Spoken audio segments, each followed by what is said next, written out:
Welcome to Candela Physics Academy. ഈ വീഡിയോയിൽ നമ്മൾ ഡിസ്കസ് ചെയ്യാനായിട്ട് പോകുന്നത് ക്ലാസ് 10th അതായത് SSLC ഫിസിക്സ് ചാപ്റ്റർ 1 വൈദ്യുത പ്രവാഹത്തിന്റെ ബലങ്ങൾ എന്ന് പറയുന്നതിലെ സീരീസ് കോമ്പിനേഷന്റെ ശ്രേണി രീതിയിലുള്ള പ്രതിരോധകങ്ങളുടെ വീഡിയോ സീരീസ് ആണ് നമ്മൾ ചെയ്യുന്നത്. ആദ്യത്തെ വീഡിയോയിൽ നമ്മൾ പാരലൽ കോമ്പിനേഷന്റെ നമ്മൾ ചെയ്തിട്ടുണ്ടായിരുന്നു. അതിനുശേഷം നമ്മൾ സീരീസ് കോമ്പിനേഷന്റെ കാര്യങ്ങൾ പറഞ്ഞു. ഇനി അതിന്റെ ഇക്വേഷൻ നമുക്ക് എങ്ങനെ ഫോം ചെയ്യാം എന്നുള്ളത് ചെക്ക് ചെയ്യാം. ഓക്കെ, അതിന്റെ ബാക്കിയിൽ അതിന്റെ വീഡിയോസ് ഡിസ്ക്രിപ്ഷൻ ബോക്സിലുണ്ട്. ആ 3 വീഡിയോയും കണ്ടതിന് ശേഷം മാത്രം ഈ ഒരു വീഡിയോ കാണുക. അപ്പൊ സീരീസ് കോമ്പിനേഷന്റെ ഡെറിവേഷൻ നമുക്ക് എങ്ങനെ ഫൈൻഡ് ഔട്ട് ചെയ്യാം എന്നുള്ളത് നോക്കാം. അപ്പോൾ നമ്മൾ ഇത് ചെയ്യുന്നു, ഇവിടെ നമ്മളൊരു 3 റെസിസ്റ്റേഴ്സ് അല്ലെങ്കിൽ പ്രതിരോധകങ്ങള് നമ്മളിവിടെ ഇങ്ങനെ ഒരു സർക്യൂട്ടില് കണക്ഷൻ കൊടുക്കുകയാണ്. ഇതെല്ലാം നമ്മൾ കഴിഞ്ഞ ക്ലാസ്സിൽ പറഞ്ഞതായിരുന്നു അല്ലെ. സർക്യൂട്ടില് ഇങ്ങനെ കണക്ഷൻ കൊടുക്കുന്നു. ഇതിനെ നമ്മൾ R1 എന്ന പേരിൽ മാർക്ക് ചെയ്യാണ്. ഇതിന് R2 എന്നും ഇതിന് R3 എന്ന് പറയുന്ന പ്രതിരോധകവുമായിട്ട് നമ്മൾ കാണിക്കുകയാണ്. ഞാൻ പറഞ്ഞിട്ടുണ്ടായിരുന്നു, ഈ ഒരു കണ്ടീഷനിൽ R1ഉം R2ഉം R3യും ശ്രേണി രീതിയിലുള്ളതാണ് എന്ന് കണ്ടുപിടിക്കുവാനായിട്ട് എന്താണ് ചെയ്യേണ്ടത്, അതിന്റെ വിശദമായിട്ടുള്ള മുൻ വീഡിയോ നിങ്ങൾ നോക്കിക്കഴിഞ്ഞാൽ നിങ്ങൾക്ക് ലഭിക്കുന്നതായിരിക്കും. അതുകൊണ്ട് അത് വീണ്ടും ഇവിടെ പറയുന്നതല്ല. ഓക്കെ, ഇനി ഇവിടെ നോക്കാം. ഈ R1 R2 R3 connection കൊടുത്തേക്കാണ്. Switch close ചെയ്ത് കഴിയുമ്പോൾ ഇതിലൂടെ അത് ഇങ്ങനെ കറണ്ട് വരുന്നു. ഈ കറണ്ട് ഇങ്ങനെ വരുന്നു, R1ലൂടെ ഒഴുകുന്നു. R1ലൂടെ ഒഴുകുന്ന അതേ കറണ്ട് തന്നെ R2 വഴി ഒഴുകുന്നു. R2ലൂടെ വരുന്ന കറണ്ട് R3യിലേക്ക് വരുന്നു. R3ലൂടെ വരുന്ന കറണ്ട് ഇങ്ങനെ വന്ന് സ്വിച്ച് വഴി നെഗറ്റീവ് ആയിട്ടുള്ള ബാറ്ററിയുടെ പോയിന്റിലേക്ക് വരികയാണ് ചെയ്യുക. എന്ന് പറയുകയാണെന്നുണ്ടെങ്കിൽ കറണ്ടിന് ഇവിടെ ഒഴുകുവാനായി എന്ത് മാത്രമേ ഉള്ളൂ? ഒരേ ഒരു വഴി മാത്രമേ ഉള്ളൂ. എന്ന് പറയുകയാണെങ്കിൽ R1ലൂടെയും R2ലൂടെയും R3യിലൂടെയും ഒഴുകുന്ന കറണ്ട് എന്ന് പറയുന്നത് എന്താണ്? തുല്യമായ കറണ്ടാണ് ഒഴുകുന്നത്. അപ്പൊ ഇതിൽ നിന്ന് നമ്മൾ മനസ്സിലാക്കേണ്ട ഒന്നാമത്തെ പോയിന്റ് ഇതാണ്. തുല്യമായ കറണ്ട് ആണ് R1 R2 ആൻഡ് R3 എന്നീ പ്രതിരോധകങ്ങളിലൂടെ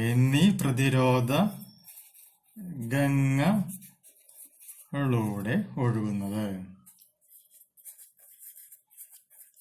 തുല്യമായ കറന്റ് ആണ് പ്രതിരോധകം R1, പ്രതിരോധകം R2 ആൻഡ് പ്രതിരോധകം R3 ഇതിലൂടെ ഒഴുകുന്നത്. അപ്പൊ ചോദ്യം ഇങ്ങനെയാണ് വരിക, ഒരു ശ്രേണി രീതിയിൽ R1ലൂടെയും R3യിലൂടെയും R2ലൂടെയും ഒഴുകുന്ന കറണ്ട് തുല്യമാണോ അല്ലയോ എന്ന് ചോദിച്ചാൽ അതിന്റെ ഉത്തരം അപ്പോൾ എന്താണ്?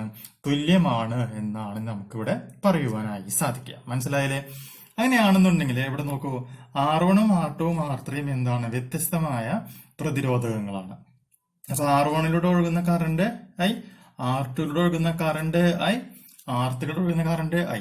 പക്ഷെ പ്രതിരോധകം വ്യത്യസ്തമായതുകൊണ്ട് എന്താണ് സംഭവിക്കുക? R1ൽ കാണപ്പെടുന്ന അല്ലെങ്കിൽ R1ലുള്ള വോൾട്ടേജ് എന്നുള്ളത് എന്തായിരിക്കും? വ്യത്യസ്തമായിരിക്കും. അതുപോലെ തന്നെ R2വിലുള്ള വോൾട്ടേജ് വ്യത്യസ്തമായിരിക്കും. അതുപോലെ തന്നെ R3യിലുള്ള വോൾട്ടേജ് എന്തായിട്ട് മാറുകയാണ് ചെയ്യുക? വ്യത്യസ്തമായിരിക്കും. അപ്പൊ വോൾട്ടേജ് വ്യത്യസ്തമാവാനുള്ള കണ്ടീഷൻ ഇതാണ്. എന്താണ്? കറണ്ട് തുല്യമാണെന്നുണ്ടെങ്കിലും പ്രതിരോധകങ്ങളുടെ വാല്യൂ എന്ന് പറയുന്നത് അല്ലെങ്കിൽ പ്രതിരോധകങ്ങൾ എന്ന് പറയുന്നത് അതിന്റെ തുക എന്ന് പറയുന്നത് എന്താണ്? വ്യത്യസ്തമാണ്. പ്രതിരോധകങ്ങളുടെ വാല്യൂ വ്യത്യസ്തമായതുകൊണ്ടാണ് R1നും R2വിനും R3ക്കും ഇടയിലുള്ള വോൾട്ടേജിന്റെ വാല്യൂവിന് എന്ത് സംഭവിക്കുന്നത്?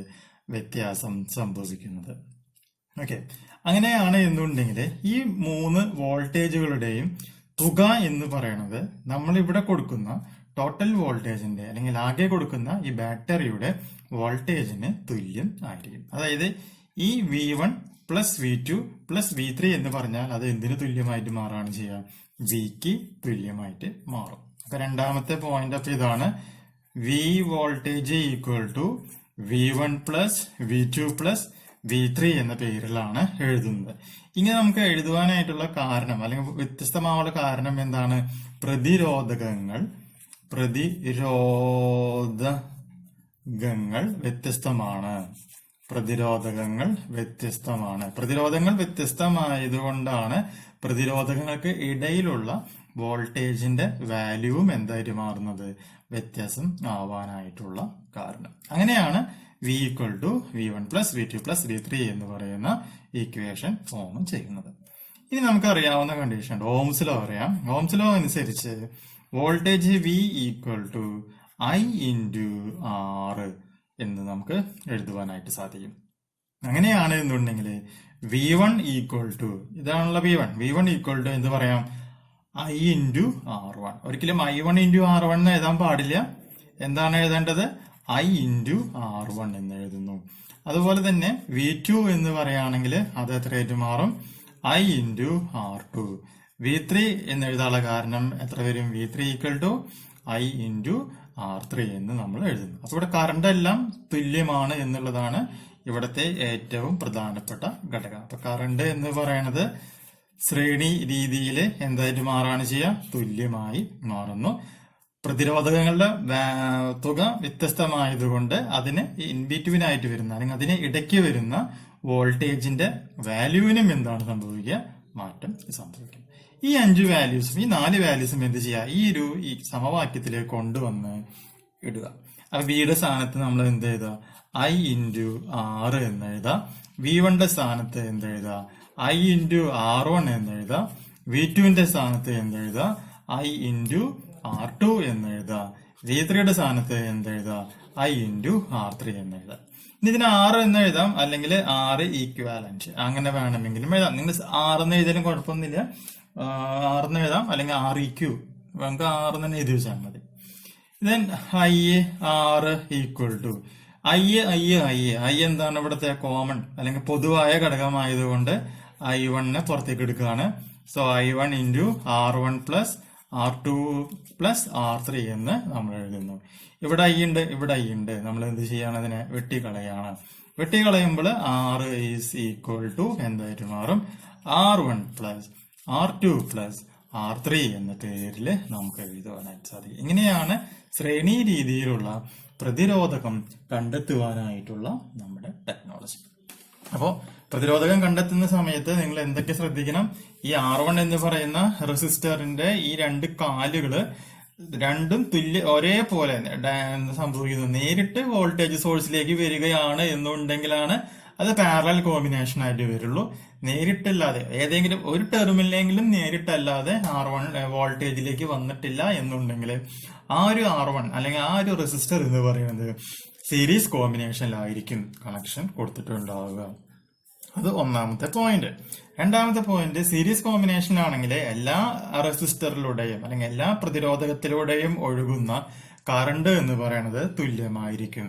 മൂന്നാമത്തെ പോയിന്റ്, സീരീസ് കോമ്പിനേഷനിലാണെങ്കിൽ ഓരോ റെസിസ്റ്ററിനും ഇടയിലുള്ള വോൾട്ടേജ് എന്ന് പറയുന്നത് എന്തായിരിക്കും, വ്യത്യസ്തമായിരിക്കും.